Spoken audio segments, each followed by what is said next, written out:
Hai guys, kali ini kita ke tempat wisata yang ada di Indonesia. Dan ini adalah salah satu keajaiban dunia dan ada di Indonesia. Yaitu, kalian bisa lihat dari gambarnya guys, kita lagi ada di Candi Borobudur. Posisinya ada di kota Magelang. Banyak orang ada yang bilang Candi Borobudur itu ada di Jogja. Itu salah guys. Karena nyatanya Candi Borobudur ada di kota Magelang. Sama-sama masih provinsi Jawa Tengah. Oh, enggak, di Yogyakarta dia sendiri ya, DI Yogyakarta. Nah, terus di sini aku masuk membayar sebagai apa namanya ya, tiket masuk tuh wisata orang lokal, artinya orang Indonesia bayar tiketnya 50.000 saja guys untuk keliling-keliling yang ada di Candi Borobudur.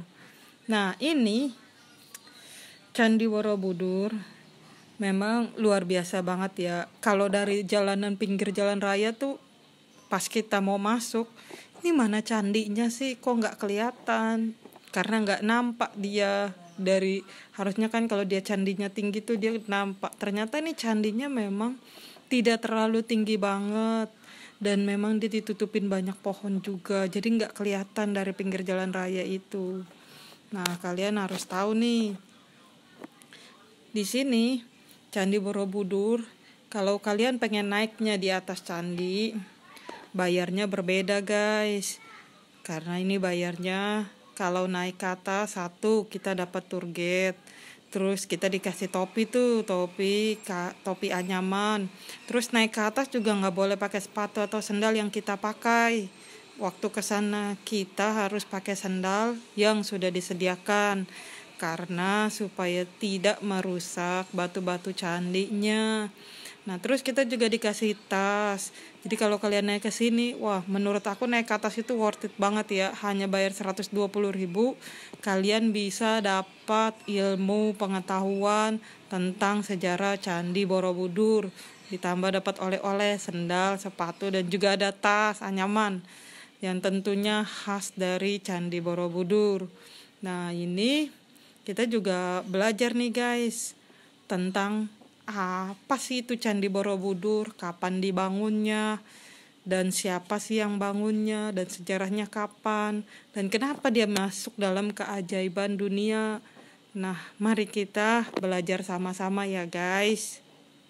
Borobudur dibangun oleh para penganut Buddha Mahayana pada masa kerajaan dinasti Syailendra. Borobudur pertama kali dibangun atas inisiatif Raja Samatungga sekitar 824 Masehi. Meski begitu, Candi Borobudur selesai dibangun menjelang tahun 900 Masehi pada masa pemerintahan Ratu Pramudarwandi, putri raja dari Samaratungga.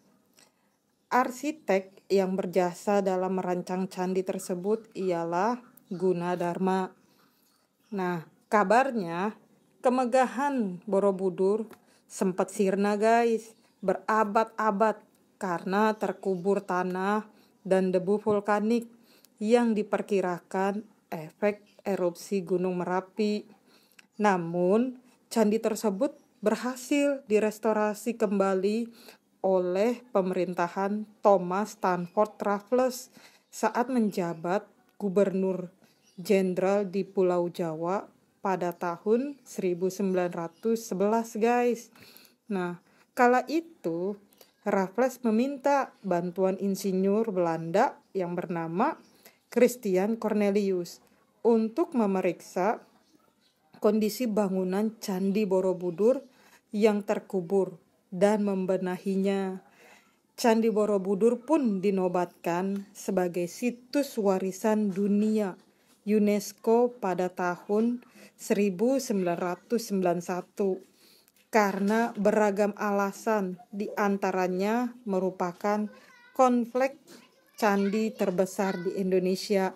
Jadi nih ya, Candi Borobudur terbesar di Indonesia guys. Nah, pengaruhnya bangunan Candi Borobudur oleh seni bangunan Indonesia yaitu punden berundak. Artinya bangunan yang tersusun bertingkat dan berfungsi sebagai tempat pemujaan terhadap roh-roh nenek moyang penganut animisme dan dinamisme. Nah, di era megalitikum, pundak berundak selalu bertingkat 3 dengan makna masing-masing. Nah, tingkat pertama melambangkan kehidupan saat masih di kandungan ibu. Tingkat kedua melambangkan kehidupan di dunia. Dan tingkat ketiga melambangkan kehidupan setelah meninggal. Nah, arsitek dari Candi Borobudur ini, menurut urutan bangunan punden berundak yang dipadukan dengan ajaran Buddha, ada 3 yang dilambangkan. Nah, 1 sebagai berikut. Satunya Kama Dhatu, artinya sebagai alam bawah atau dunia nafsu. Selama hidup, manusia terikat pada nafsu, juga dikuasai oleh kemauan. Nah, ukiran candi di tingkat pertama menggambarkan adegan dari kitab Karma Wibangga, yaitu gambaran sebab akibat serta perbuatan baik dan buruk. Deretan relief tidak nampak seluruhnya karena tertutup oleh dasar candi yang lebar. Di sisi tenggara tampak relief yang terbuka dan dapat dilihat oleh pengunjung. Yang kedua, rupa dhatu. Rupa dhatu atau tingkat kedua disamakan dengan dunia, antara dunia rupa, bentuk, dan wujud. Dalam dunia tersebut, manusia telah meninggalkan segala keinginan hawa nafsu, tetapi masih terikat pada nama, rupa, wujud, dan bentuk. Yang ketiga, arupa dhatu atau tingkat teratas yang disamakan dengan alam atas atau dunia tanpa rupa, wujud, dan bentuk. Di tingkat tersebut, manusia telah bebas dan memutuskan segala ikatan pada dunia fana selama-lamanya.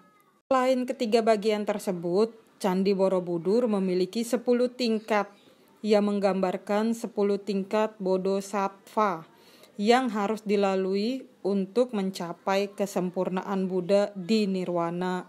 10 tingkat itu terdiri dari 6 tingkat berbentuk buju sangkar, 3 berbentuk bundar melingkar, dan sebuah tupak utama sebagai puncak atau kesempurnaan.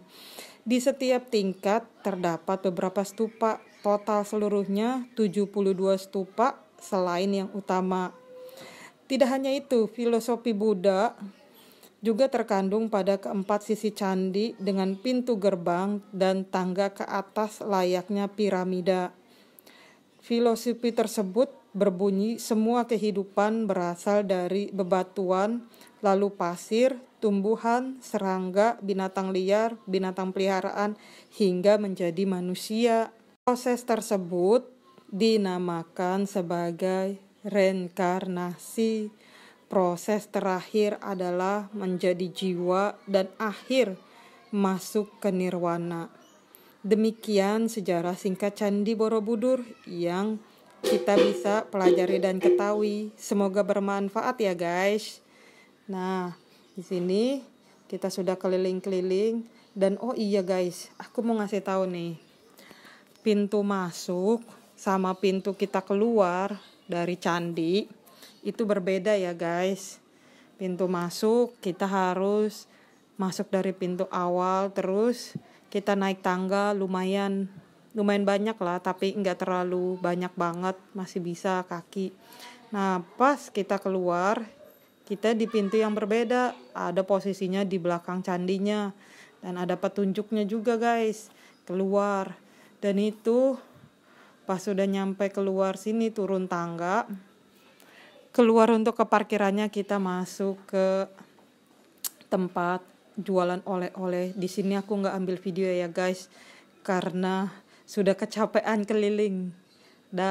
Oke guys, begitu aja pengalaman cerita jalan-jalan di Candi Borobudur.